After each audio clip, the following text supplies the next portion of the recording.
global inflation pushing up prices worldwide. The cost of a single meal in New York has become a major talking point. Against this backdrop, simple yet satisfying K-food is gaining attention as an affordable option. So which Korean foods are proving especially popular in New York right now? We'll find out by connecting with our K-Correspondent David Han, a student at New York University. Hello, David. Hi, David. Hi, nice to meet you all. Happy to have you on the show. So first and foremost, David, could you briefly introduce yourself to our viewers and also tell us a bit about your life in New York? Hi, I'm David Han. I'm a hospitality management student at New York University, and I'm based in New York for school and spend most of my time on campus. But I like exploring the city a lot. And my main thing is I run a vlog channel focused on my life at NYU in New York, and it's made me aware of like a lot of the food trends, especially like Korean food, because I eat out a lot and film it on my vlogs. But yeah.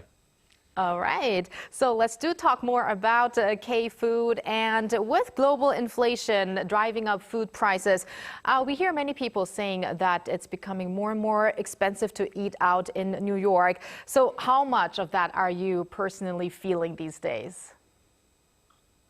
Yeah, I definitely feel it pretty like in my like daily life and stuff. Like even like the casual meals like Chipotle or like a sandwich or like a bowl of noodles is like $15, $30. Like it's like crazy. And like as a student, like it kind of adds up really quickly because I'm more conscious about where I'm eating and more careful about how often I eat out. So I try to consider like cooking at home and stuff a lot because of the insane prices these days. Yes, definitely.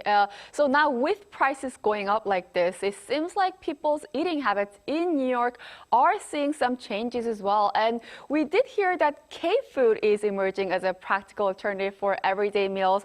Because I know recently one of the Korean noodles, which is ramyeon, was introduced on a famous talk show in the US. So please tell us how close K-food has come to the New Yorkers right now.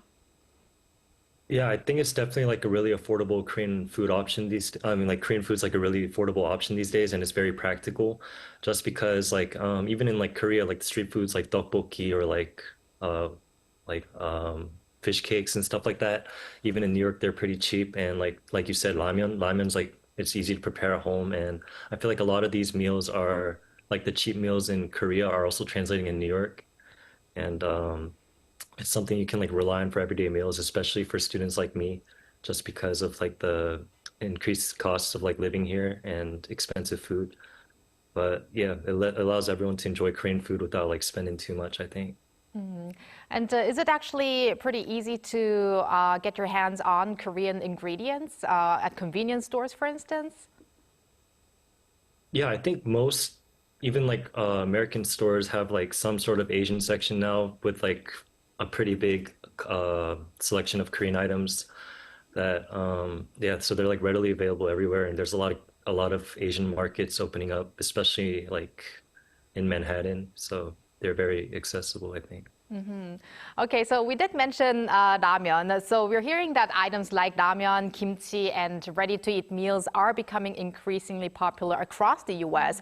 So from what you see in New York right now, which Korean foods are really catching on, you think?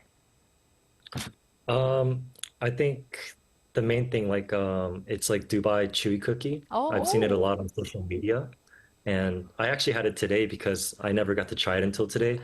But it's been getting a lot of attention in New York, and I see a lot of people, especially my friends, just always talking about it, like some kind of Dubai snack, like Dubai chocolate, Dubai, whatever, or like, but until recently it was like tanghulu, like Korean hot dogs, like all the popular foods. Wow, New York is so fast on catching on K-food trends there. I didn't know Dubai chewing cookie reached all the way to New York already. I know. So I was going to ask you, David, how did you enjoy it? I know. Did you like it? It was pretty good. I didn't expect like the inside, like the texture is pretty crunchy and stuff, but the outside's like chewy, like the name, I guess, but it was really good. Okay. I enjoyed one yesterday as well. Very Same much. here. Oh, wow. We're all on it together. So now, does eating Korean food feel like a kind of fairly natural part of everyday life among people around you, New Yorkers? What kind of atmosphere do you kind of notice on campus or in your daily routine or among your friends as well? I think it's like really natural now because like up until like 10 years ago, I'd get like people telling me like, what are you eating? Like I was like bringing kimbap to like school for lunch and they'd be like, oh, that's like weird. But now it's like really common in New York, especially seeing people eating like ramyeon, like you mentioned, or like just going out to eat. Like Koreans usually like one of the top three options for people when they're eating out. So it's just like part of normal food options that people choose from these days, I think. Okay, and now David, let's talk about 군고구마 because we heard that recently in New York, baked Korean sweet potatoes are also becoming pretty hot. It's been gaining a lot of attention because it is convenient and also cost effective, and it's not just a snack but also seen as a meal option. So from a college student's perspective, is this something people actually choose for a meal, and how are your friends reacting to it if they have tried them? I haven't seen too many people try it, but I've definitely seen some because it's like really affordable and pretty healthy for your body, and it's like really convenient to take around because it's so small and just you can just fit it in your bag, I guess. And a lot of my friends who I've asked just see it as like a light meal or snack rather than like a full meal because they might not have time to actually go out to eat or pack like a full meal. But it's pretty cool, yeah. It is definitely one of my favorites, especially during the winter and to eat it like baked, right? Of course. It's very good and so good with coffee, especially. So I definitely enjoy it personally. Now, from a young person's point of view, or looking at eating habits of younger generations in New York, what do you think is driving the rise of K-food there? I think it's like a combination of a lot of factors. Like a lot of the food y'all mentioned and I mentioned are like pretty affordable and convenient for which is like a pretty big reason for a lot of people. And but I think the main thing is the cultural exposure that plays a major role because younger generations are more open to trying food they see in like TV shows or like dramas or K-pop.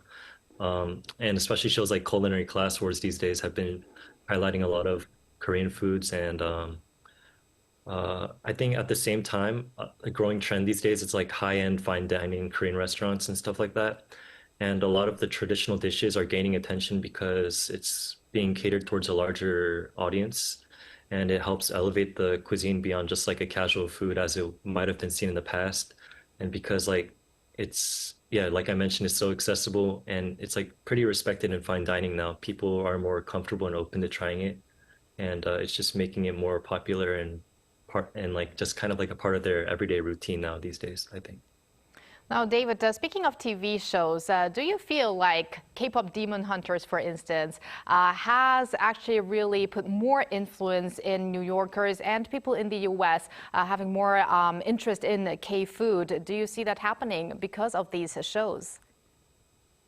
I'm not too sure about the food, but I remember after K-pop Hunters came out, everybody was talking about it. All my Caucasian friends, African American friends, everybody was on it. Like, even if they don't speak Korean too well, they try to sing along with like a lot of the lyrics in Korean.